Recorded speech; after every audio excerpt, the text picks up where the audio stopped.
Kumusta mga kaibigan? Maligayang pagdating sa aking channel. Narito ako na may magandang video. Maghanda para sa malalaking sorpresa na inihayag ni Ozgay Girl. Breaking news mula sa Ken at Ozgay. Naganap na sa wakas ang panayam na pinakahihintay ng mundo ng magazine.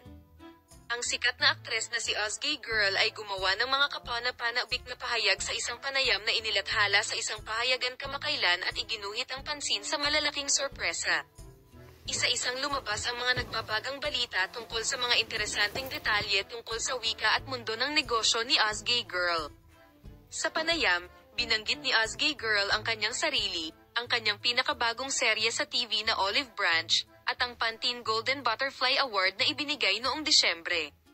Si Girl, na binigyang diin na ang mga nominasyon ng parangal ay nagpasigla sa kanya lalo na at na ang tagumpay na ito ay hindi dahil sa mga pagkakataon, iniugnay ang tagumpay ng kanyang mga proyekto sa kanyang sariling mga pagsisikap at paniniwala, at sinabi na iniugnay niya ang kanyang karera sa trabaho at pagtitiis, hindi sa swerte. Naalala ko ang pakiramdam ko noong binasa ko ang script. Para sa akin, ito ay isang proyekto na pinaniwalaan ko mula pa sa simula. Bagamat hindi nagkataon na ang gawaing ito ay tinanggap ng husto. Isang kahangahangang pakiramdam, ipinahayag niya ang kanyang tiwala sa proyekto.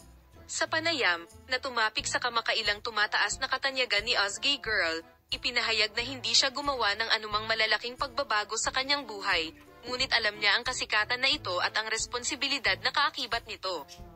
Malinaw na sinabi ng sikat na aktor na ang tagumpay ng kanyang sikat na site ay hindi dahil sa swerte kundi sa kanyang sariling mga pagpipilian sa buhay.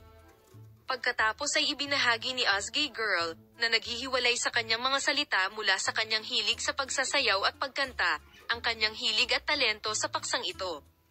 Ipapakita namin sa iyo ang mga bagong pag-unlad sa paksa. Palam.